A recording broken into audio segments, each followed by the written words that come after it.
Iran की ये master class. जी हां, अभी तक की जंग को अगर आप उठाकर देखिए तो आप यही कहने पर मजबूर हो जाएंगे कि एक तरफ दुनिया की सुपर पावर ताकतें और दूसरी तरफ ईरान। और ईरान ने अभी तक की जंग में यह दिखाया है कि अमेरिका और इजराइल किस तरह से परेशान है और इस जंग से दरअसल अब अमेरिका और इजराइल निकलना चाह रहे हैं। तो इसे कहा जा सकता है कि अभी तक की जंग में, अभी तक की इस कशीदगी और सूरत हाल के बीच ईरान का दरअसल यह मास्टर क्लास है। और आप देखिए कि दरअसल इस जंग में अमेरिका और इजराइल कहीं ना कहीं धोखा खा गए हैं। क्या आप जानते हैं कि ईरान ने चीन से लाखों की तादाद में फेक यानी नकली जंगी जहाज, टैंक्स और एयर डिफेंस सिस्टम्स खरीदे थे। यह कोई इत्तेफाक नहीं बल्कि एक अजीमुशान जंगी हिकमत अमली थी जिसे डिकॉय स्ट्रेटेजी कहा जाता है। ईरान ने बरसों तक अपनी सरजमीन ऐसी डमी फौजी तंसीबात बनाई जो सैटेलाइट और रडार पर बिल्कुल असली नजर आती है। इस मास्टर प्लान के पीछे चंद बड़े मकासद थे कि दुश्मन का माली नुकसान हो।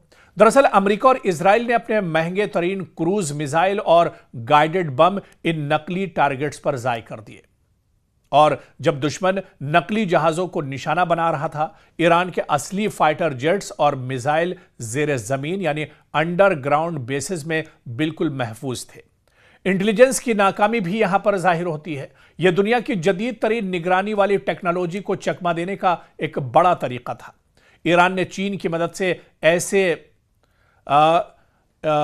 हवा भरे और फाइबर ग्लास के मॉडल तैयार किए जो न सिर्फ दिखने में असली थे बल्कि इनमें से ऐसी हरारत यानी हीट या गर्मी निकलती है जो दुश्मन के हीट सीकिंग मिसाइल्स को अपनी तरफ खींच लेती है।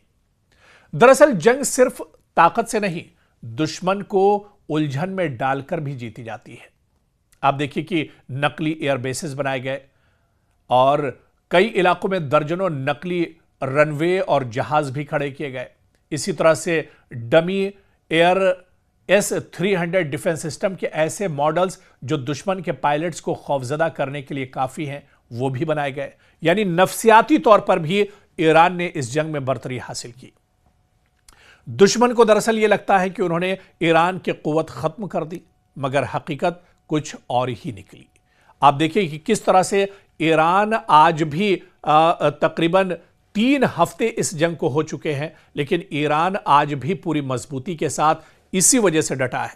और आपको याद होगा कि एक बयान पासदाराने इनकलाब की तरफ से आया था, ईरान की जो फौज है उसकी तरफ से आया था कि अभी तो उसने अपने लेटेस्ट हथियार नहीं निकाले हैं, अभी तो वो पुराने हथियारों से ही एक तरह से दुश्मनों पर हमला कर रहा है।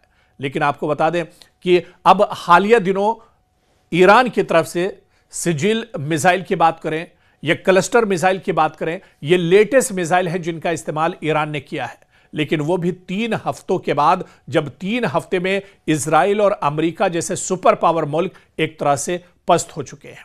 और ऐसे में अब बड़े पैमाने पर ईरान आप देखिए कि हमले कर रहा है। ईरान न सिर्फ पूरे मिडिल ईस्ट में, पूरे मशरिक़ वुस्ता में जहां जहां अमेरिकी तंसीबात, अमेरिका का इंफ्रास्ट्रक्चर है, वहां पर लगातार हमले किए जा रहे हैं।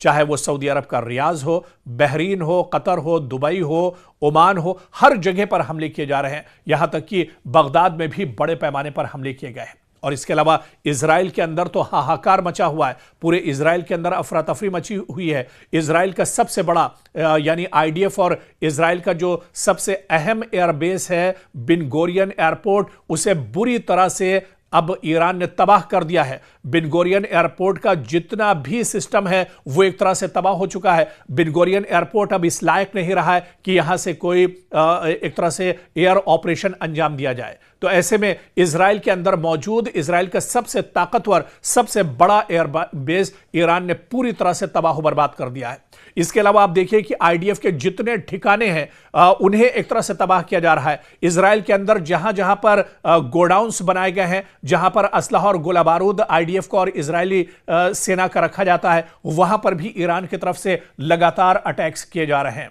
और इसके अलावा आप देखिए कि इजराइल के अंदर शुमाली यरूशलेम से लेकर तल अबीब तक, यानी पूरा जो खित्ता है, पूरा जो मुल्क है, वो अब एक तरह से ईरान के टारगेट पर है और ईरान लगातार अब इस तरह के हमले कर रहा है। अब इजराइल के अंदर से इस जंग को लेकर आवाजें उठने लगी हैं। बेंयामिन नेतन्याहू के खिलाफ उनकी हिकमत अमली को लेकर एक तरह से ये आवाजें उठ रही हैं और इजराइल के अंदर ये कहा जा रहा है कि बगैर सोचे समझे ये जंग दरअसल लड़ी जा रही है। इस वजह से इतना ज्यादा नुकसान इजराइल का हो रहा है।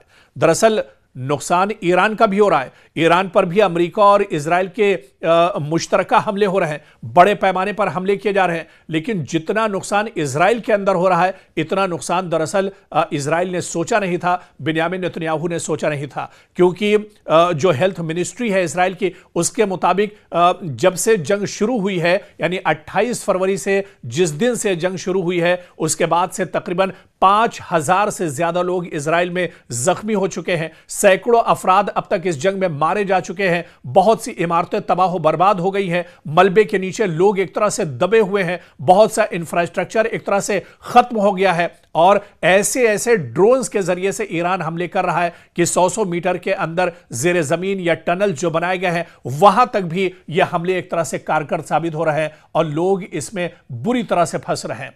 तो लगातार, और अब ईरान ने अपने हमलों में और शिद्दत लाई है। ईरान और मजबूती के साथ लगातार हमले कर रहा है। तो कहीं ना कहीं इस जंग में अमेरिका और इजराइल बुरी तरह से फंस गए हैं और अब वो बाहर निकलने की इस जंग से एक तरह से हिकमत अमली बना रहे हैं और वो सोच रहे हैं कि इस जंग से बाहर कैसे निकला जाए।